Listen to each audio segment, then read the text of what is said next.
I'm just looking for Boston College to get better, but Dan Hurley thinks there's going to be a renaissance for BC basketball under Luke Murray. And, well, hearing him say that has me absolutely pumped.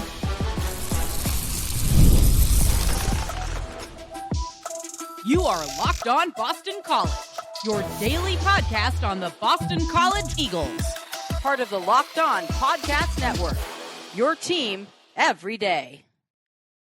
Hello, everyone, and welcome. This is Locked On Boston College, your team every day. I'm your host, AJ Black. On today's show, BC football continues to build infrastructure with a new hire. I'll explain how things have changed from a few years ago to now and why that's important.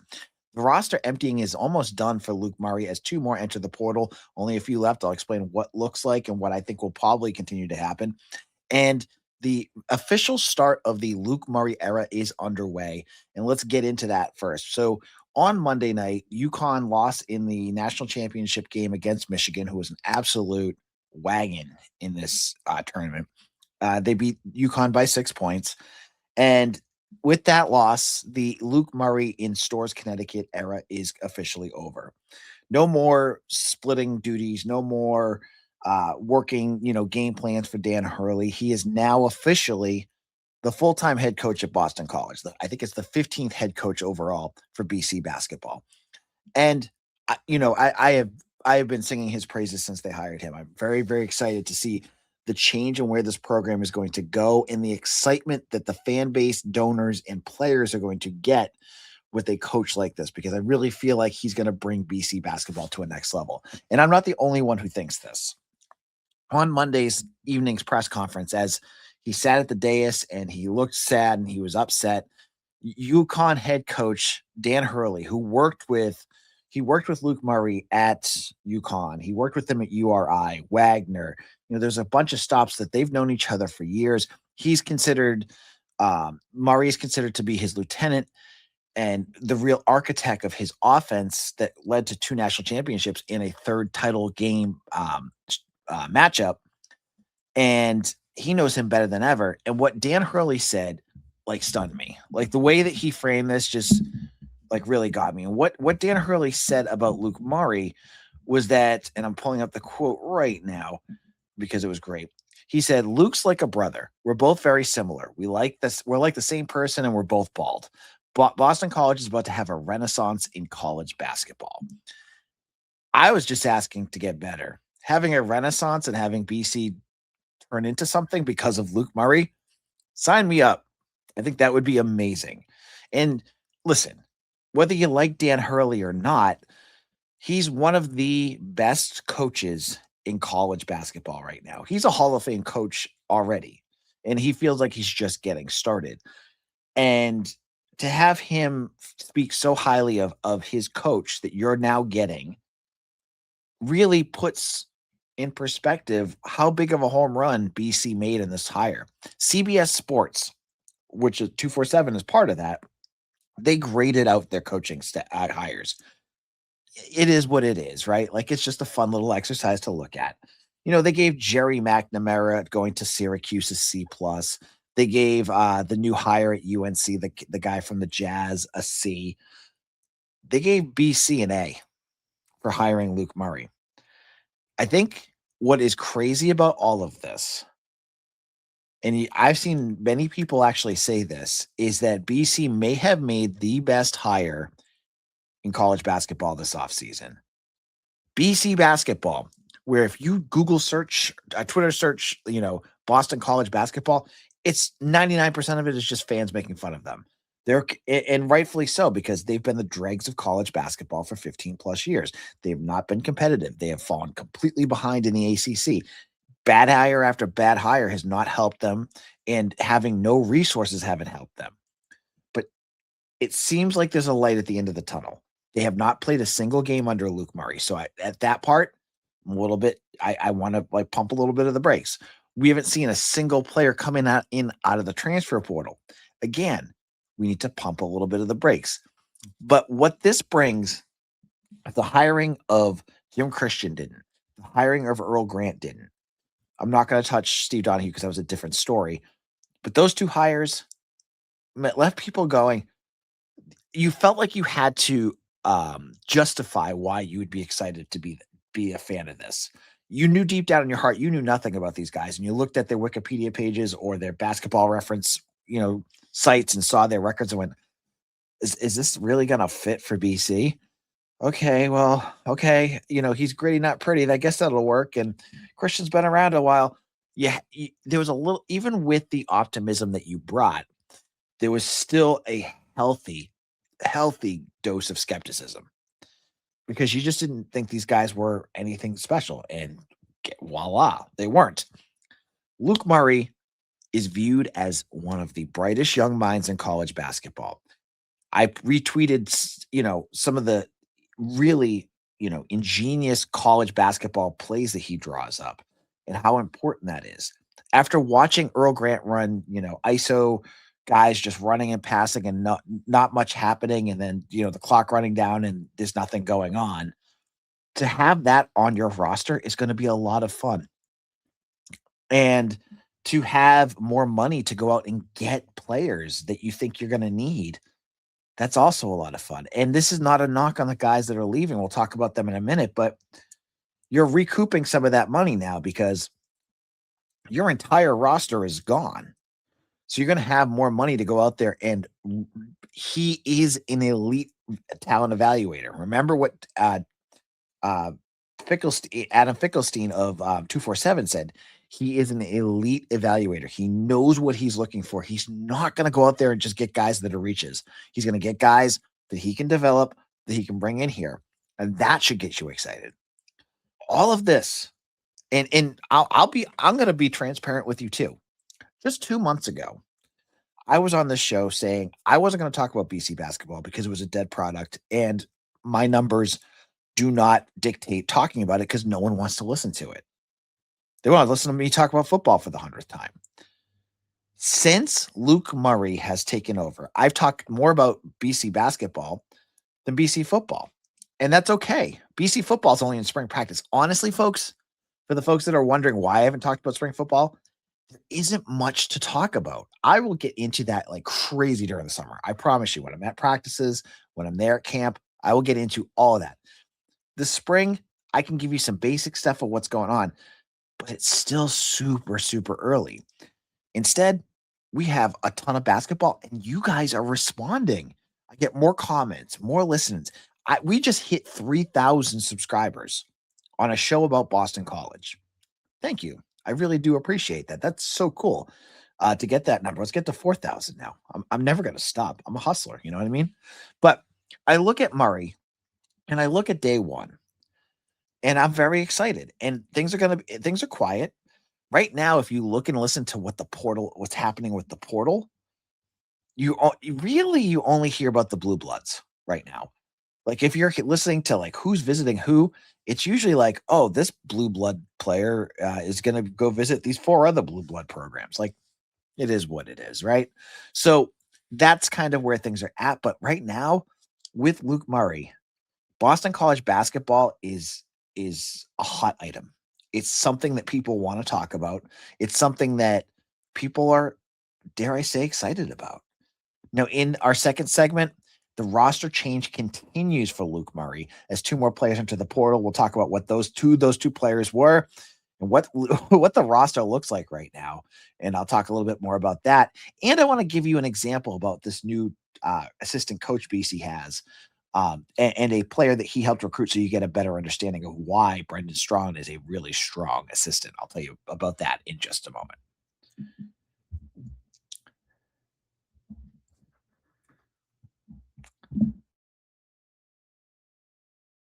I'm Clea Butler, host of Locked On Women's Basketball, and this is Mazda's Women's Basketball Snapshot, celebrating the work no highlight reel can ever capture.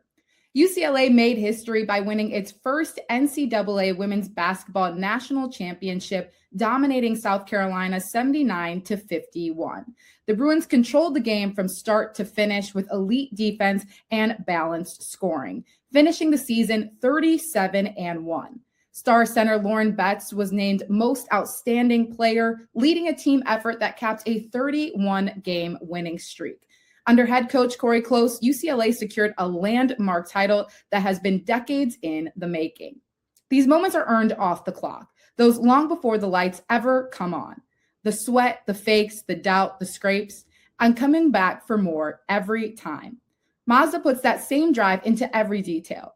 Wins define the moment, putting in the work, that defines you. There's more to a Mazda because there's more to you. All right, Locked On Boston College. And again, I want to tell you all about our Everydayer Club. If you're not joined already, you're missing out on First Cup with AJ. And if you don't know what First Cup with AJ is, it's an exclusive for all access tier members. 10-minute episodes that I do a couple times every week where I talk about things that are going on in BC football, BC recruiting, things that are just going on that are much more insider based, with some nuggets that you wouldn't know on the show. You get all that. You get a newsletter. You get text messages from me. You get access to our group Discord, which is like a big group chat. And if you haven't done that before, you should check that out. You can get all of that on the Everydayer Club. And get the Discord too. I want you to be part of the Discord channel. Do that by going to lockedonbostoncollege.supercast.com right now. If you're a super fan, you can't miss out on this opportunity. Locked On Boston College, AJ Black here, and we're talking about Luke Murray's first day. And it was a busy first day. And I want to start this off by saying the world of college basketball is completely on its head right now. I don't have the exact numbers in front of me, but I saw a tweet that there were 5,200 players that played Division I basketball last year. 2,600 of them are already in the transfer portal. That is insane. And I feel like we're missing the point here with what's going on with the sport. And I'm not into, legislation and all that stuff, but they definitely need to start getting some guardrails up because right now this is crazy. For BC, I get it though. Like, I feel like for a school that just lost your coach, transfer should happen no matter what. Like, you can put guardrails up for everything else. Like what BC football happened. Like, you might want to try to not let 30 guys leave. But for basketball, when you lose a coach, I get it. You should have any guys leave. And so 2 more guys entered the portal. The 5 that we knew about already are in. They're officially in. Working for 247, we have access to the official portal. Those guys have their names in. Donald Hand, Luka Taves, Bowden Kapke, Akbar Wahid, and Fred Payne are all officially in the portal. Akbar Wahid will probably end up at St. Bonaventures because it looks like his dad's going to be an assistant there. So I would not be surprised if he ends up there. That's a good get for both. But 2 players that did enter, on Tuesday is forward Jayden Hastings and guard Caleb Steger. Again, I would be lying to you if I told you I was surprised by any player entering the portal. I still fully accept and expect that most of this roster, if not all of them, will probably enter the portal. I haven't looked up if there's other schools that this has happened to when there's a coaching change. I believe it has. I mean, Indiana football basically had their entire team leave. Colorado did. I think this is basically what's going to happen to BC basketball. Now, Hastings basically put the bow on losing every single player that had any meaningful minutes last year.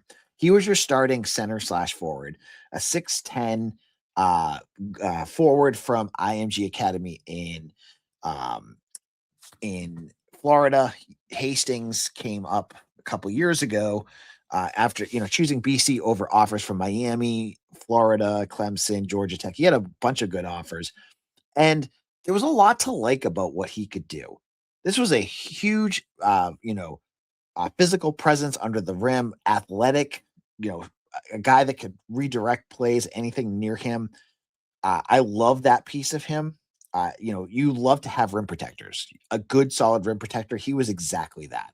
So I was a little disappointed that we didn't get a chance to see him come back because I feel like with a good bigs coach, they could probably, make him into that. And honestly, and maybe he just didn't want to hear this, maybe using him as a situational player. Like, I'm sure I would guess that Luke Murray's going to want a center that's like a stretch center, kind of like what Quentin posted, where you can move them around, have them shoot threes, have them shoot outside, do things like that. But you also need to have those athletic defenders. And Jayden Hastings is exactly that. Now, the big knock on Jayden Hastings was that he was an absolute fouling machine. It's been a while since I've watched a BC basketball player that can rack up fouls as fast as he could. Now, a lot of times when guys come out of high school, especially bigs, it's a major problem right off the get-go. That's usually the big knock on these kids when they come in and play college ball is they just foul like crazy because they just don't know how to play defense correctly. With Hastings, it never really got better. Like he was in his third season and he still was just making a lot of fouls. He averaged 6.7 points per game and about 5 rebounds per game. Like good solid player. And one last year, it looked like the end of last year, he was a player they were like really primed to make like a centerpiece of this team. And he had his moments, but like if I was to ask like what's your favorite Jayden Hastings moment, it's kind of hard to think of him. He may have had a dunk here or there, but like he never really was like a big time player. Solid player. Certainly he's going to find a good spot, I'm sure. But one that you can replace. And that, I go back to my mantra with all this. If you want to reboot this whole program, the easiest thing is to get rid of everyone who has any recollection of how stinky this team was for years. And they were parts of that team. And so if Hastings was part of that, let him go. The second player that entered was Caleb Steger. Now, Caleb Steger he was much more involved it seemed like he played better when they started their non-conference play. He had 12 points in one game against LSU. He was all over the place a couple of games. Like he had a decent 3-point stroke, but then he just kind of disappeared. He wasn't very good defense. Like he wasn't very strong defensively yet. Again, he was just a freshman kid from Texas, 3-star recruit. The tweet I saw that announced that he was entering the portal, someone from the Athletic, and they called him, a diamond in the rough, which I think 99% of BC recruits are always considered diamond in the rough. So that's just kind of what they get. But this one, I don't care. I'm going to be, not that I don't care. It's just like, it's fine. Good luck. Not a knock on Steger. He was a 6'5" guard. So a lengthy guard, which you like to have those. He's not like undersized like a Luka Taves. He's a bigger guard. It's just, I didn't see enough of him to like say, oh, he's going to be someone you're going to miss. He may be, but right now it's fine. Like all these guys just need to go. So what does that leave you? Well, your roster, you still have players left. You have, and it's a crew. Certainly is a crew. You have Marko Radumovic. You have Jack Bailey. You have Nick Petronio. And you also have Connie Chanda and Jason Asamoah. So let's go through player by player and tell you what you still have left. You have Nick Petronio, and I'm not going to knock him. This isn't knocking him. This is just what's going on. He's had knee injuries for 2 straight years. Can he? I'm just asking. I'm just throwing the question out there. Is he even able to play? So I imagine he's going to hit the portal. Like he needs a fresh start where he can just try someplace else. Connie Chanda is really, really, really raw, really raw. And I don't think he's going to fit into like, he's another athletic player, but not one that I would think of as like, what you would want in what Luke Murray is doing. He should enter the portal. You have Jason Asamoah, who was the former 4/5-star recruit who played a little bit and then completely disappeared. Look, I am not here to rip on 247's rating system or Rivals rating system, but he's now been in 2 spots where he's done nothing. Maybe it's time to get out of Power 4 sports and go to, a mid-major. See if he gets some luck there. He really should go. And then there's Radumovic. Yeah, he should go into the portal too. And Jack Bailey, I don't know. Maybe you want to keep Jack Bailey. I don't know what he can do. He hasn't played. I can't critique him. I just thought those other 4, it'd probably be best that they go find other programs. So at the end of the day, I am still putting my buck down. I'm putting my wager, pushing it forward, that every single player on this roster is going to hit the portal.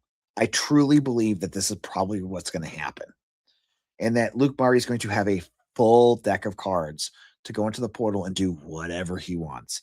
And if the entire look what I just said when I just talked about this just a couple of minutes ago. Like this is day 1 of the portal. and you're already over half of the players in college basketball in the portal.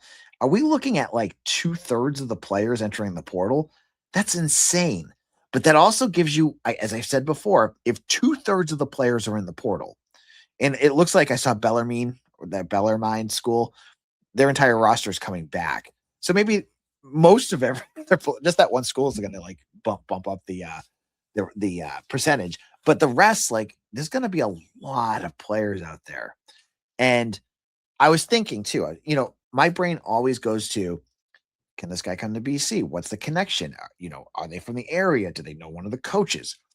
One name that popped up, and it's not one I think BC really honestly has any chance, is someone I saw, and immediately it showed one thing that I wasn't expecting, which is that Brendan Strawn was the lead recruiter for Donnie Freeman, I believe his name is, from Syracuse. Yeah. Donnie Freeman averaged 16.5 points per game last year for Syracuse. He's in the portal.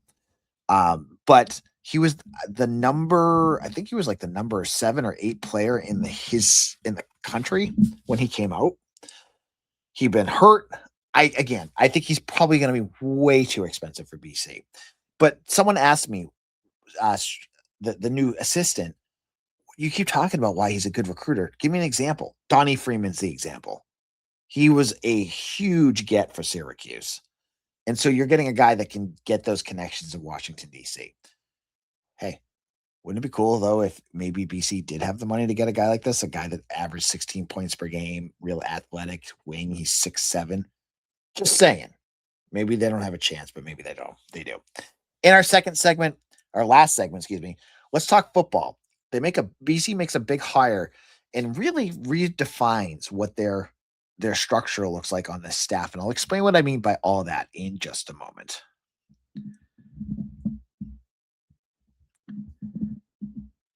Workplace chaos, deadlines stacking up, inbox overflowing, and the one person you have is to fill still sitting open. When the pressure's on and you need the right hire, this is a job for sponsored jobs. Indeed, sponsored jobs help you reach the people who actually fit what you're looking for with skills, experience, and location.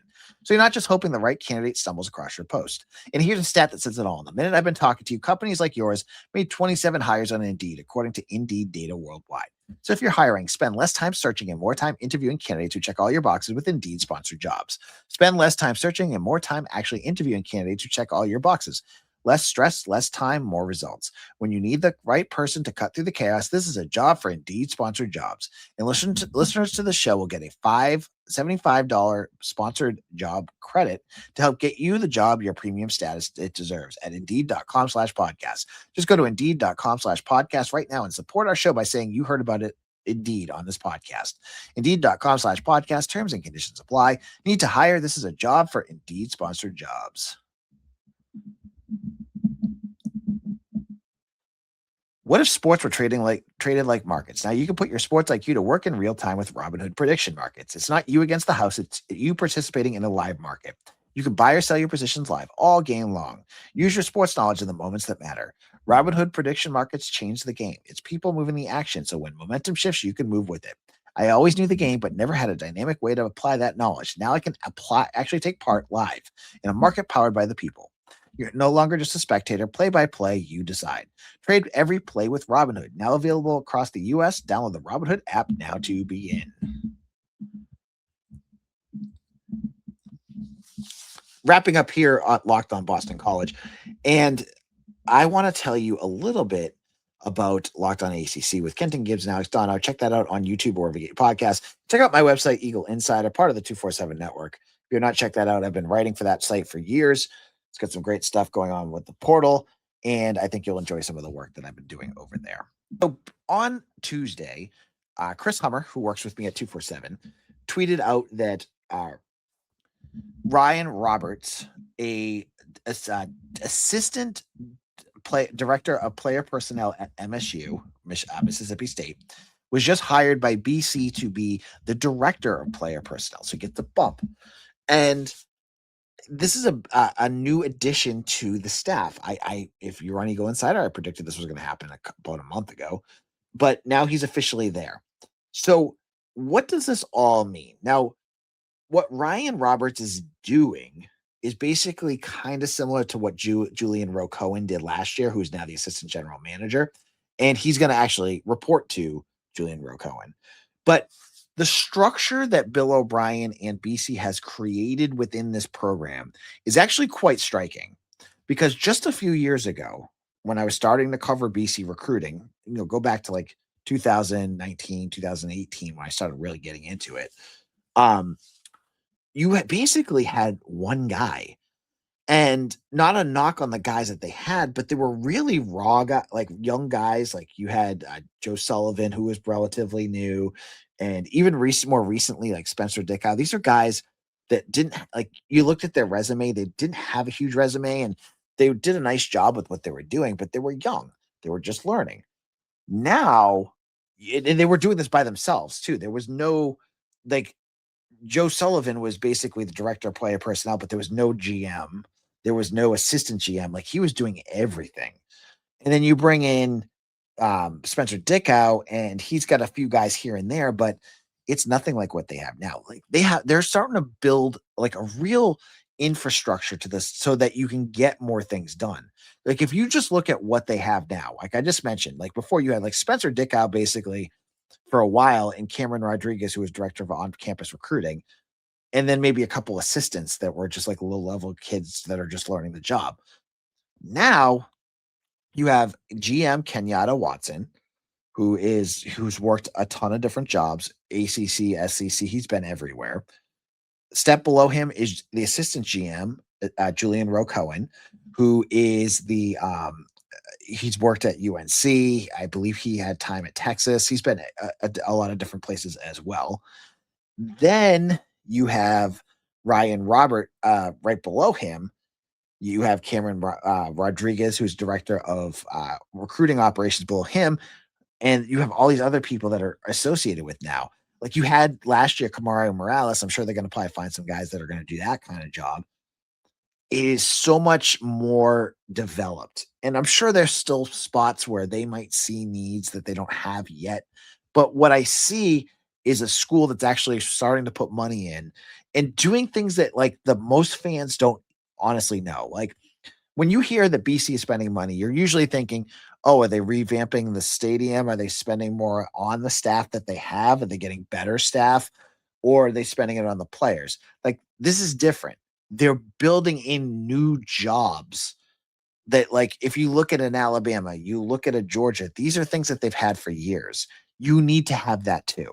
Otherwise, you're not only playing from behind because you're BC, but you're playing behind because you don't have the staff to do what you need to do. So this is important stuff. And yes, his job was there last year. Basically, it was Julian Rowe-Cohen, but this was more of a conversation that all the other pieces added in make this really interesting tree of responsibilities that just showcases that BC has more guys going in. Now, the next piece you would love to see them do is I would love to see them add more on the field players, coaches.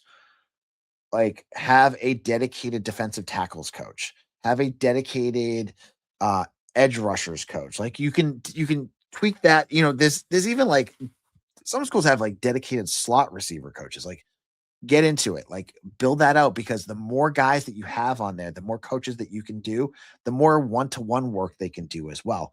So that would be the next step. I think if they're going to build and continue to build what they have, they're doing a nice job. And I think that's what part of the reason Bill O'Brien came here was because they pledged to do that, kind of like what they're pledging to do with Luke Murray. Now you have that. The next step is to continue building. So Ryan Roberts, he's in. And we'll talk more about that in the future. Now, portal's still open. We'll have more talking about that tomorrow. And once we start, you're going to start to see players going in. I mean, they're almost done with that. We're going to start to hear BC being connected to other players, and we're going to still be waiting for those other coaches. Is there going to be a GM? How's the infrastructure going to work for Luke Murray? We're still waiting for that. So follow me on Twitter at AJBlack247. Check me out on Eagle Insider, but I'm also on Instagram, Facebook, Threads, Blue Sky, and TikTok. And I hope to see you all again soon for another episode of Locked On Boston College, your team every day.